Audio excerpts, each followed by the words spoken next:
সরদারে দু জাহান আহমদ মুজতবা মুহাম্মদ মুস্তাফা সাল্লাল্লাহু আলাইহি ওয়াসাল্লাম, আমাদের সাথে তার কি লেনা দেনা আছে? রাসূলুল্লাহ সাল্লাল্লাহু আলাইহি ওয়াসাল্লামের উম্মতের কাছে পাওনা আছে। উম্মতের কাছে নবীজির পাওনা হলো একটি, সেটা হলো উম্মত নবীর তরিকায় চলবে। উম্মত, কথা বলেন, উম্মত নবীর তরিকায় চলবে, এটা হলো নবীর পাওনা।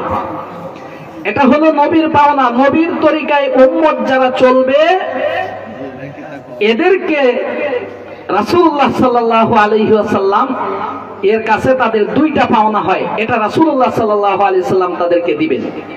এই প্রসঙ্গে হাদিস শরীফের মাঝে এসেছে রাসূলুল্লাহ সাল্লাল্লাহু আলাইহি ওয়াসাল্লাম বলেছেন, কুল্লু উম্মতি ইয়াদখুলুনাল জান্নাতা ইল্লা মান আবা, আমার প্রতিটা উম্মত জান্নাতে যাবে তবে যারা অস্বীকার করে তারা ছাড়া।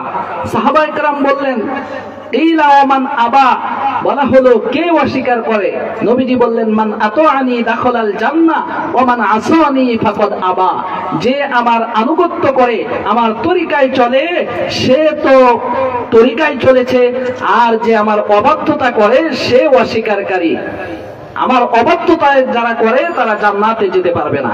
মুআজ্জাজ হাজিরিন, এই জন্য নবীর তরিকায় চলতে হবে। প্রত্যেকটা কাজে নবীর তরিকা দেখে দেখে চলতে হবে। প্রত্যেকটা কাজে নবীর যে তরিকা আছে, জন্ম থেকে নিয়ে মৃত্যু পর্যন্ত, জন্ম থেকে নিয়ে মৃত্যু পর্যন্ত প্রতিটা কাজে নবীর তরিকা আছে। নবীর যে তরিকা আছে সেই তরিকায় চলতে হবে, নিজের মন গড়া পদ্ধতিতে চলা যাবে না। যারা নবীর তরিকায় চলবে নবীর কাছে তাদের পাওনা হইল দুইটা। এক নম্বর পাওনা হইল তারা হাউজে কাউসার থেকে পান করতে পারবে। বলেন সুবহানাল্লাহ।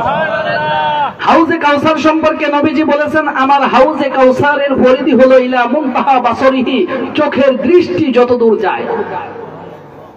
চোখের দৃষ্টি যত দূর যায় রাসূলুল্লাহ সাল্লাল্লাহু আলাইহি সাল্লামের হাউজে কাউসারটা এত বড় থাকবে, আর এর পানি থাকবে দুধের চেয়ে সাদা, মধুর চেয়ে মিষ্টি। রাসূলুল্লাহ সাল্লাল্লাহু আলাইহি ওয়াসাল্লাম বলেছেন, এই হাউজে কাউসারের পান পাত্র থাকবে আকাশের তারকা তুল্য। আকাশে যত পরিমাণে তারকা আছে, নবীজির হাউজের চতুর্পাশে এত পরিমাণে পান পাত্র, গ্লাস থাকবে। উম্মত এইটা থেকে একবার যে পান করবে, একবার যে পান করবে আর কখনো তার পিপাসা অনুভূত হবে না। একবার যে হাউজে কাউসার থেকে পান করবে তার আর কখনো পিপাসা অনুভূত হবে না। এই হাউজে কাউসার থেকে পান করতে হলে নবীর তরিকায় চলতে হবে। নবীর তরিকায় যারা চলতে না পারবে তারা হাউজে কাউসারের ধারের কাছেও যাইতে পারবে না। এ প্রসঙ্গে হাদিস শরীফের মধ্যে এসেছে, سيكون بعدي أمراء فمن دخل عليهم فصدقهم بكذبهم وأعانهم على ظلمهم فليس مني ولست من وليس بوارد علي الحوض।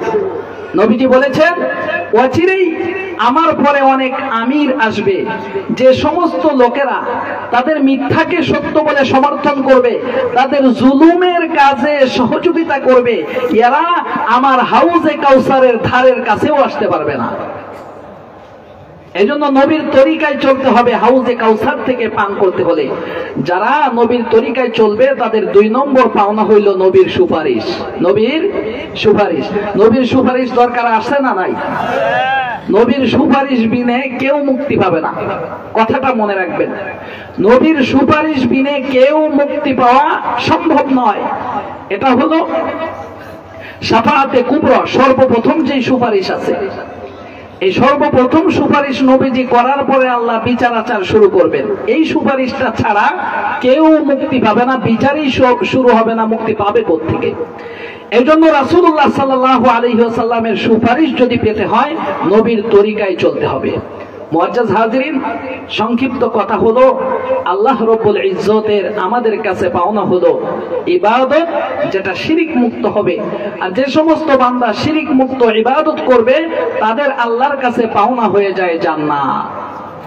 নবীজির পাওনা হলো ইতাআত, নবীজির তরিকায় চলা।